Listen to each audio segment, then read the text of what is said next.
La verdad que el IRPH siempre digo o pienso que da para una serie jurídica. Es verdad que no tendría mucho éxito más allá de las personas que estamos metidas en este embrollo.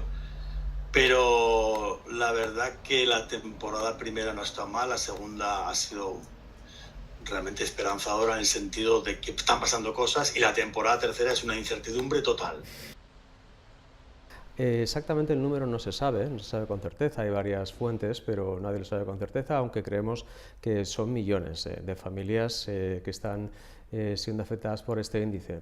Incidiendo en la pregunta que me hacía, ¿qué es el IRPH? Es un índice como otro cualquiera, puede ser el primo hermano del Euribor, que ha sido comercializado sobre la base irreal de una mayor estabilidad, pero no lo es muchísimo más caro, hace que se amortice mucho más despacio y hace que las familias se agoten, porque además la mayor parte de las familias que entraron, como digo, en el IRPH tienen una capacidad de pago no muy sostenida en el tiempo, con lo cual muchos de los préstamos con IRPH están acabando y acabarán en ejecuciones hipotecarias y el banco cobrará todo ese crédito y después se quedará con la casa. Es el drama del IRPH. ¿Hay alguien que haya podido firmar una hipoteca con IRPH que se haya podido ver beneficiado frente a alguien que haya firmado con Euribor?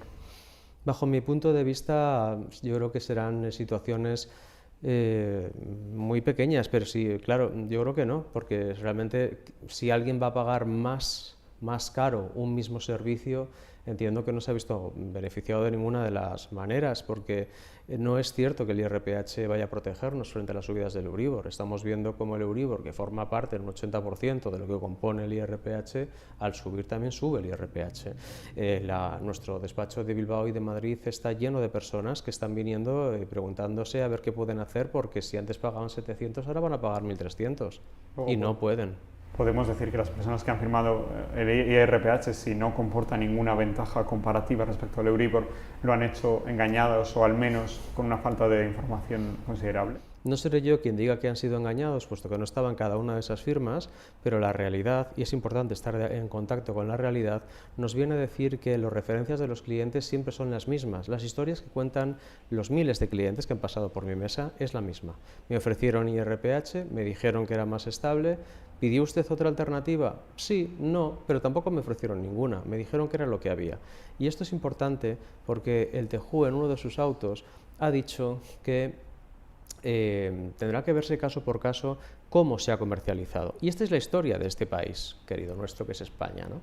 Que en este caso se ha comercializado exactamente igual. Básicamente, cada banco, en la fábrica de las chuches que vendían, pues unos tenían cláusula suelo, otros tenían swaps y otros tenían IRPH, y decidieron comercializar IRPH. Durante determinados tiempos los comercializadores de los bancos, que no son asesores, que no están preparados, simplemente vendían lo que tenían, que era IRPH, nada más.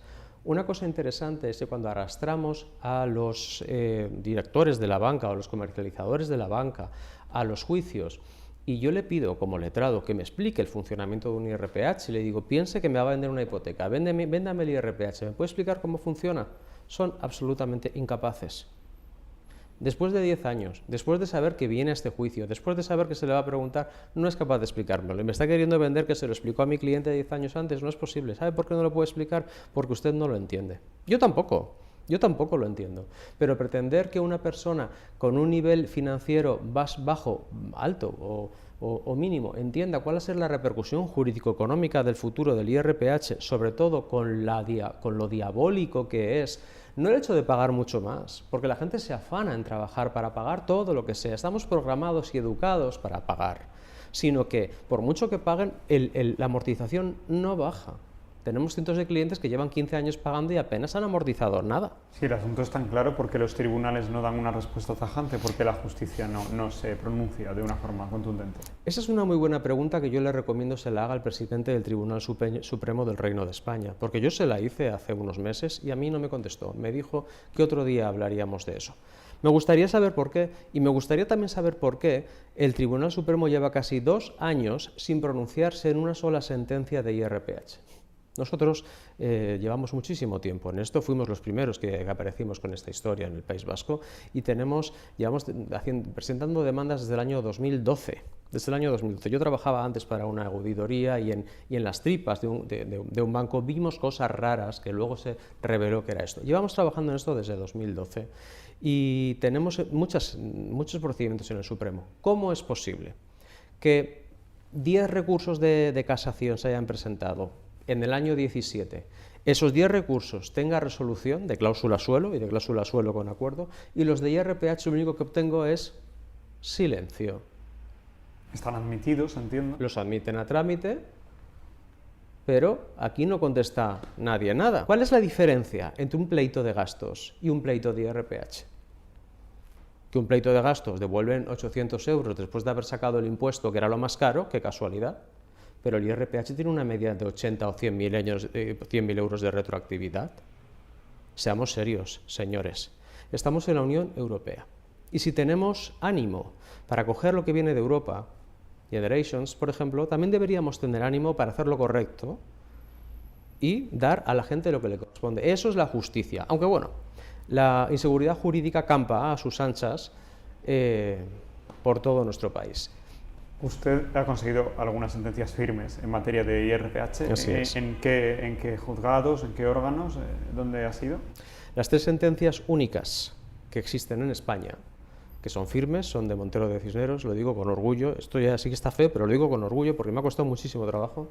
Y ambas, o sea, y las tres son en el juzgado número 15 y en el 11 anteriormente de Vizcaya. Bien. ¿Y sí. qué sucede cuando supongo se declara la nulidad de un préstamo con ese IRPH? ¿Se le ha de devolver todo lo que se le ha cobrado de más en virtud de ese...? Bueno, ahí empieza realmente la fiesta y ahí empieza la guerra interesante. Es de vital importancia contratar un buen perito economista, matemático o físico que pueda hacer un buen informe bien importante. Y es conveniente gastarse en eso el dinero, con lo cual...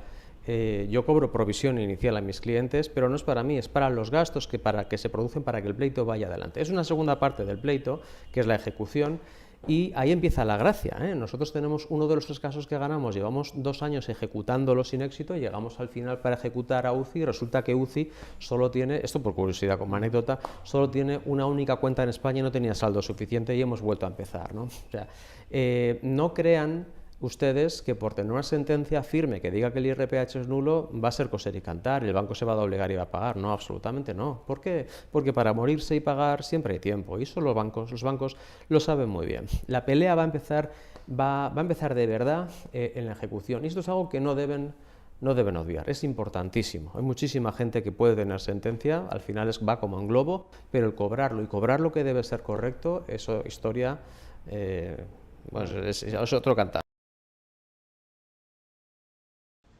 Todo empezó en el 2017 con los votos particulares del Tribunal Supremo y lo que realmente es determinante para seguir avanzando, que estamos todavía en la primera temporada, pues lo que realmente es interesante de esa sentencia es que, bueno, desarticula uno de los argumentos del Tribunal Supremo como diciendo que el IRPH debe pasar por el juicio de abusividad, es decir, una vez incorporado al préstamo hipotecario y como no es obligatorio, no tiene una obligación legal de incorporarlo, quien lo comercializa, pues debe verse si es o no abusivo ese índice una vez incorporado, si se ha dado la información y si comprende ese índice el consumidor. El Tribunal Supremo hizo una batería de sentencias, aquella batería de sentencias de 12 de noviembre de 2020, en el cual pues decía que efectivamente no era transparente. Vale, no es transparente, pero vamos a ver si es abusivo. Nos hacía un plus, el llamado juicio de abusividad, ver si había un desequilibrio importante entre los derechos y obligaciones y ver si realmente había buena o mala fe por parte de la entidad bancaria. Así que dijo efectivamente el Tribunal Europeo que efectivamente hay que hacer un juicio de abusividad,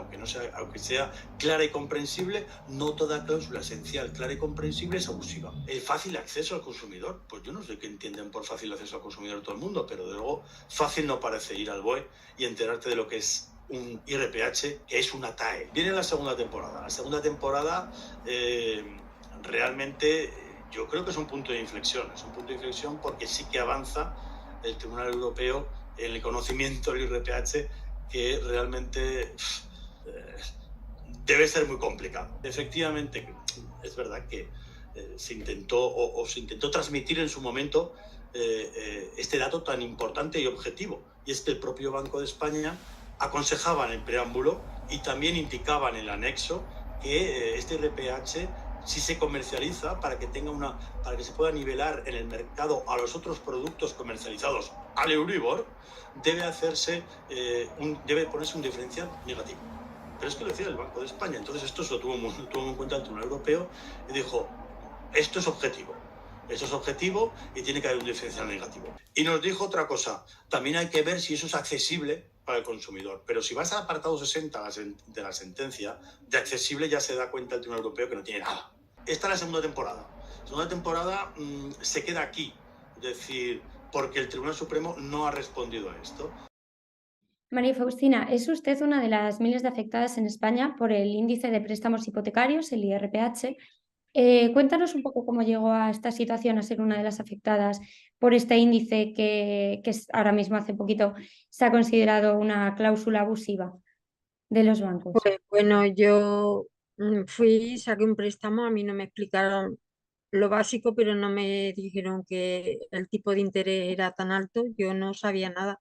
Soy una triste trabajadora zapatera y yo de números y matemáticas y todo eso, pues no entiendo la verdad. Entonces, claro, tú cuando necesitas un dinero vas, lo sacas, pero explicaciones te dan muy pocas. Entonces, pues nada, yo he ido pagando y llegó un momento que me cerraron la fábrica y yo no podía con tanto. Entonces, pues fui a un banco, me dieron un dinero con las tarjetas, por tarjetas. Luego fui a otro porque yo me quería quitar cosas y me daban tarjetas. Entonces, pues yo de una con otra iba sacando para poder pagar, para que no me quitaran la casa y tal, y total que ahí ha habido mucho follón. ¿En qué situación financiera se encuentra ahora y en qué situación financiera se encontraba antes? Me acaba de decir que le cerraron la fábrica.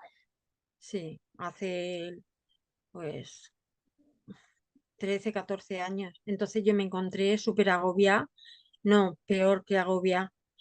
Yo he ido, pues eso, he ido como he podido, mis hijos ahora están empezando a echarme una mano y pues como he podido, a trancas y barrancas, pues muy mal, muy mal. Bueno, mi papel puede consistir en dos cosas, ¿vale? Normalmente un letrado busca un perito en términos de ejecución para cuantificar el importe de la indemnización una vez que consigue, digamos, la nulidad, ¿no?, del contrato. Pero donde yo creo que tengo que aportar más, digamos, de este tiempo en adelante es en apoyar la nulidad del contrato por diferentes razones, ¿vale? Como es demostrar que el índice, como te he comentado antes fuera de cámara, ni se incorpora de forma objetiva matemáticamente, ni es no influenciable, ¿vale? Eso es lo importante. ¿Cómo se hace eso? Bueno, el tema de la incorporación objetiva de forma matemática es claro, debería estar ponderado doblemente el IRPH porque se configura, bueno, hay tres tipos, por cierto, pero se configura con, digamos, a partir de los tipos que se le traslada por parte de las cajas, primer tipo, de los bancos, segundo tipo, o de la media simple de las dos cosas, ¿vale? Y digamos que sí que está ponderado dentro de cada banco porque los asocian con los capitales prestados al tipo concreto, pero luego la cuota de mercado que supone una caja pequeña o respecto a otro banco grande como Caixa ponderan igualmente, es decir, esta es una media simple y ahí es cuando se pierde mucha información porque que CaixaBank firme a lo mejor préstamos mucho más elevados o mejor dicho, mucho más baratos que una pequeña entidad, al final pondera igual, ¿vale? Van a parar al mismo sitio. ¿Qué porcentaje dirías de todos los que te llegan que puedes acreditar? Esto no ha sido objetivo, aquí no se han seguido unos parámetros de transparencia, el cliente no sabía lo que estaba firmando. A ver, en realidad en todas. Lo que le pasa al IRPH es que por su propia idiosincrasia no debería ser admitido como referencia que se llama oficial u objetiva. Y por supuesto que los consumidores, con todo su respeto, pues suelen ser personas alejadas del mundo matemático o financiero y la verdad, eso de que las cláusulas son negociadas me parece una utopía. Es decir, el cliente, lo que te comentaba antes también fuera de cámara, como mucho puede entender que el primer año va a tener un 3, un 4 o un 6%, pero poco más y sobre todo, si yo soy un consumidor al que le explican que gráfica de IRPH Euribor se ha ido distanciando cuanto más bajo ha sido el Euribor y contrato contigo en 2009 y veo la tendencia, salvo error flagrante, no contrataría un IRPH, viendo por dónde va la evolución de uno y otro índice. Hay mucha variabilidad entre los distintos contratos a los que has ido accediendo a lo largo del tiempo. Bueno, ya te digo que a nivel técnico a lo que siempre voy a hacer referencia es a la comparativa entre los IRPH y el Euribor, porque son, digamos, las dos referencias alternativas y los contratos son siempre igual. Lo único que puedes encontrar de diferencia es algunos cuya índice sustitutivo sí te lleva al Euribor, un poco como aparentemente el banco piensa que ese índice puede desaparecer, y si piensa que puede desaparecer a lo mejor es porque no tiene claro que sea algo objetivo. Pero es verdad que hay muchos otros que la segunda referencia, la sustitutiva, vuelve a ser un IRPH. Esos son los que, luego lo dirá el abogado que va a intervenir, también a nivel jurídico tienen más complicación. No admiten sustitución a otro índice. ¿Cuál es el perfil de las personas que contrataron bueno, pues sus préstamos con un IRPH aplicado que usted estás encontrando? Pues fundamentalmente personas que trabajan con sus manos, que tienen un defecto de información y formación, es decir, que a lo mejor no han cursado estudios superiores, y sobre todo que acuden a ciertas entidades que prestan su dinero con un análisis de riesgo menos exigente. Estoy pensando ahora mismo en Unión de Créditos Inmobiliarios, conocida como UCI, que mira, hace un par de semanas realicé el último informe al respecto y era una hipoteca de 86.000 euros a 40 años, en que si uno lo piensa bien, las cuotas que pagaba eran bastante altas y se notaba que la persona solo quería pagar lo más tarde posible y es un crédito no demasiado alto, ¿vale? Entonces, al final iban cogiendo a gente que tenía un problema financiero real, ¿vale? Es lo que iban buscando las financieras. Tenemos que explicar en cuestión de 1 minuto, 2 minutos a alguien que no entiende absolutamente nada de qué es esto, de qué es el diferencial negativo o positivo del IRPH, de cuáles han sido los pronunciamientos. Más allá de que es algo abstracto, difícil de comprender, como otras muchas cláusulas bancarias, claro. Hablamos de la comisión de apertura, suelo, por ejemplo, la suelo, pero si tenemos que irnos al detalle o a la circunstancia particular del IRPH, ¿cuál dirías que es para que la gente lo pueda entender? Vale, antes de dirigirnos un poco a la gente que está en su casa con una escritura IRPH, hay una anotación que hacer porque algunas de las cuestiones que las audiencias han apuntado para derribar la pretensión de nulidad es decir que las administraciones, en concreto el Gobierno de Baleares, utilizaba el IRPH en créditos concedidos con un diferencial negativo como para justificar que es una referencia razonable, pero si te fijas, lo que buscaba ese gobierno es un índice estable. Y por ser estable también es más caro y por eso ponían un índice negativo. Es decir, buscaban la estabilidad sin perjudicar a los consumidores, ¿de acuerdo? Y bien, respondiendo a tu pregunta, al final está caracterizado por ser siempre más caro o más costoso que el Euribor, que es, digamos, la referencia ampliamente más utilizada, y además es muy resistente frente a las bajadas, sobre todo en torno al cero. Es decir, cuando llegó la crisis económica que todo el mundo tiene en su cabeza, el Euribor es el precio del dinero, se fomentó el flujo de capitales entre entidades financieras y por eso se bajó incluso a tipos negativos. El índice de referencia Euribor es muy resistente a esas bajadas y mucho más estable y por tanto no vas a encontrar valores por debajo del 1,5, casi nunca, o del 2, aunque el Euribor está en negativo. Eso es lo que al final es muy perjudicial para el consumidor. José María de Ortiz Abogados, su bufete se define como pionero contra el IRPH, contra este índice de referencia de préstamos hipotecarios. Asimismo, también considera que ha logrado los mayores avances en contra de este índice. ¿Cuál fue el punto de inicio para especializarse en casos relacionados con el IRPH? Bueno, el punto de inicio fue que en el año 2012 estábamos, tanto Maite como yo, en la plataforma Stop Desahucios y veíamos que había muchas familias que eran objetos de procedimientos de desahucio, que no tenían ningún tipo de ingreso y que por tanto no podían pagar en ningún caso las cuotas obligadas, pero había otras que tenían ciertos ingresos, que habían bajado los ingresos, pero todavía tenían ingresos y que no podían hacer frente a la totalidad de la cuota, pero sí a una parte importante. Y entonces vimos que había algunos que eso era suficiente, que tenían préstamos referidos a Euribor, pero había otros que tenían préstamos muy parecidos, pero que pagaban mucho más. Y esos tenían en común un índice que se llamaba IRPH. Entonces nos pusimos a mirar a estudiar el índice y vimos que las personas que tenían índice de IRPH tenían unas cuotas muy superiores a otras personas que tenían préstamos de una similar cuantía y plazo, pero referidas a Euribor. Y entonces es cuando empezamos a intentar poner demandas para evitar este índice que era responsable de muchos procedimientos de ejecución hipotecaria y de muchos desahucios. En el 2012 pusimos la primera demanda, ganamos la sentencia es de febrero, creo que del 2013, se recurrió en apelación por la entidad y la audiencia de Guipúzcoa revocó el pronunciamiento del juzgado mercantil de Guipúzcoa. Pero ya en febrero de 2013 teníamos la primera sentencia. Luego tuvimos 40 sentencias más de nulidad del IRPH también en Guipúzcoa, todas ellas revocadas por la audiencia.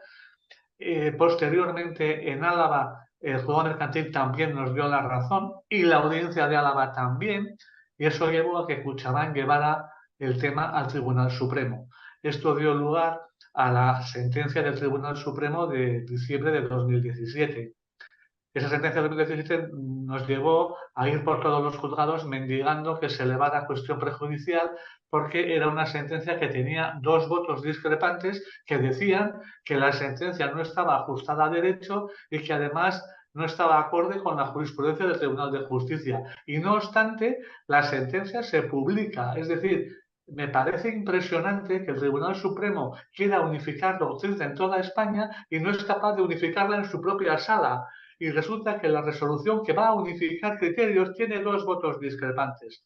Entonces, nosotros, basándonos en los votos discrepantes, fuimos por varios juzgados de España diciéndole al juez, oiga, mire usted, es verdad que el Tribunal Supremo ha dicho esto, pero mire usted lo que dicen los votos discrepantes. Además, son de dos magistrados especialmente formados que ya han tenido, participación en cuestiones perjudiciales respecto de la cláusula suelo y demás. Ojo, hasta que tuvimos suerte que el juzgado 38 de Barcelona, coincidió con nosotros en que había dudas y elevó la primera cuestión prejudicial. Esa cuestión prejudicial dio lugar a una sentencia del 3 de marzo del 2020. Había dudas interpretativas, el juzgado 38 volvió a repreguntar. El Tribunal Supremo pues sigue haciendo sus reinterpretaciones. Y ahora, recientemente, pues hemos conseguido que el juzgado número 8 de San Sebastián, también especializado en personas abusivas, eleve 22 cuestiones prejudiciales que, desde mi punto de vista, creo que arrojarán luz definitiva para bien o para mal, porque son preguntas para contestar sí o no. José María, usted me ha hablado de muchas sentencias que ya han empezado, desde hace una década, a fallar a favor de los afectados. ¿Cómo ve el futuro para ellos? ¿Cómo ve que va a ir un poco encaminada la jurisprudencia a partir de ahora? Bueno, yo creo que esto pasa por las preguntas que va a resolver el Tribunal de Justicia a consulta del juzgado de San Sebastián, porque el tema está complicado. El tema está complicado porque tenemos un Tribunal Supremo que está empeñado en intentar que las entidades financieras devuelvan lo menos posible de todo lo que han ido acaparando con cláusulas abusivas. Que no haya devoluciones y que la banca no sufra. Claro, eso le lleva a que en el caso del IRPH primero dijo que no se podía analizar su transparencia, luego que sí, pero que era transparente, luego que no era transparente, pero no era abusivo. Luego la buena fe hay que entenderla porque el tipo es oficial, cuando no es eso lo que se discute. Luego tenemos el tema de la circular del Banco de España, que obliga a utilizar el negativo, pero no se pone. Pero el Tribunal Supremo a eso no entra. Y junto a ese Tribunal Supremo que está en esa línea, tenemos a una gran cantidad de jueces y tribunales, digo una gran cantidad, no digo todos, que no tienen conciencia de que son jueces comunitarios, es decir, que se deben al Tribunal de Justicia, no al Tribunal Supremo, y que, por tanto, cuando el Tribunal de Justicia dicta una sentencia, ellos tienen que aplicarla al día siguiente, pero no tienen esa conciencia de comunitarios, no toman decisiones hasta que el Tribunal Supremo no diga cómo hay que interpretarla.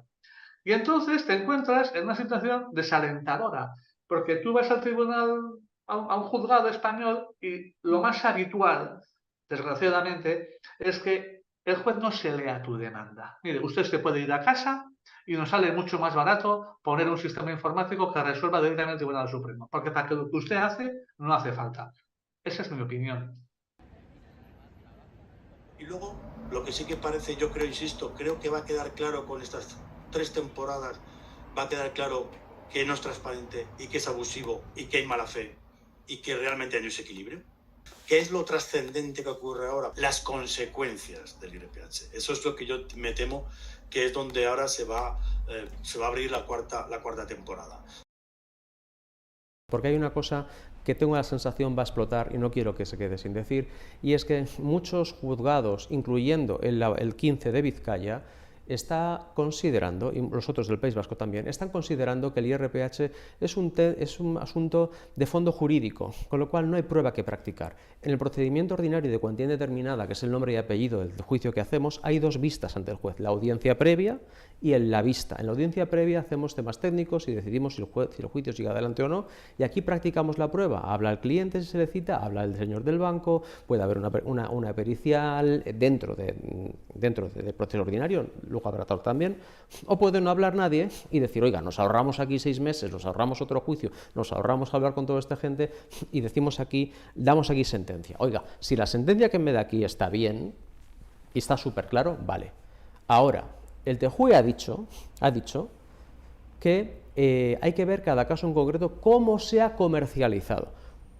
¿Cómo se ha comercializado? Bien, es cierto que la carga de la prueba está invertida y todo lo demás, pero ¿cómo voy a probar yo, letrado, sin practicar la prueba documental, bueno, documental no, pero la testifical o la pericial, que este señor del banco le ha explicado exactamente a este consumidor si le ha explicado o no? Es decir, es que cabe la posibilidad de que el TJUE de nuevo diga que es nulo y que incluso el Supremo se levante las faldas y tenga la decencia de aplicar la ley y decir que es nulo, pero luego la gente, cuando haya iniciado los procedimientos, si en fase de juicio solamente ve la audiencia previa, no se permite practicar, le pueden decir, bueno, sí, puede usted tener razón, pero como no lo ha aprobado, ahí se queda usted. Ojo, porque eso también puede pasar. Tenemos que conseguir que haya los dos pleitos.